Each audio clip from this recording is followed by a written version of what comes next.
Hi there. In this video, we'll learn about the monopoly and short-run equilibrium of it. We will primarily see the basics of the monopoly theory, and then we will shift towards the quantitative side of it by considering its quantitative equilibrium. Before we go there, I suggest that you subscribe and click the bell icon so that you remain updated about all of this material which is quantitative and concrete in nature. Now let's see that what monopoly means. Basically, it's a composition of two words, which is mono, which means one, and poly means unit. So there is one unit that is producing all of the market output.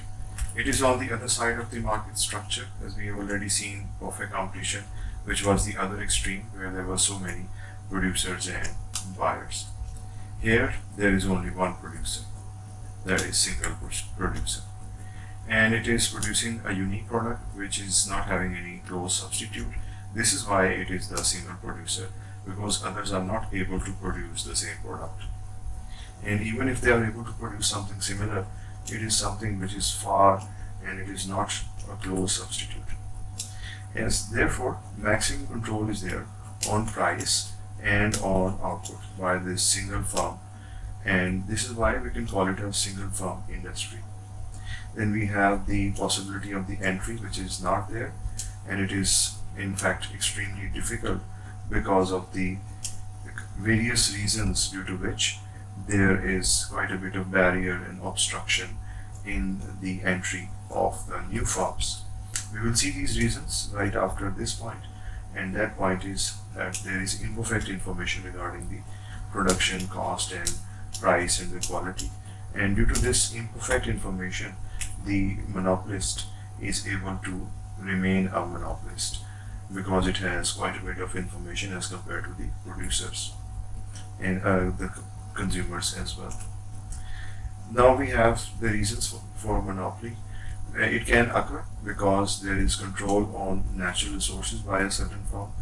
It might be owning something like a gold mine or petrol fields or titanium, anything which is of high value and which is rare or difficult to excavate from the earth. Then we have certain patents and copyrights that are possessed by some firms, and due to that they are the sole producers of that certain product. And in US, the patents, they are given for about 17 years to reward for the research and development that firm has done in the process of developing this product. Legal rights, they are given to sole producers for a certain commodity. For example, for producing electric power, for producing, giving the public transportation, for providing water. Postal office is also one of these kind of situations where they are legally given the right to produce, and therefore they are known as the regulated monopolies, because the state can regulate the demand supply one way or the other, especially the supply side, by allowing these monopolies to function in the market. And it can protect the public from unlimited market power that can arise if these monopolies are not regulated. And this is why they are not left unchecked, and they are monitored and taken care of. Now we can do this numerically so that we get the idea of how this equilibrium will take place.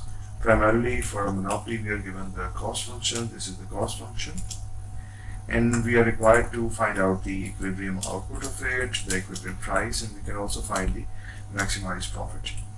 And we are also given the demand function, which is a negatively sloped line, as we will see at the end when we will view the diagram.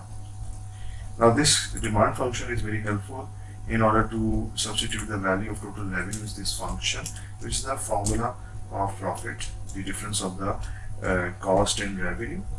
So we are going to take the difference of the two, but total revenue can be found by the product of price and quantity. Quantity is given, but we have to extract the value of price from it, so that we put the value of price.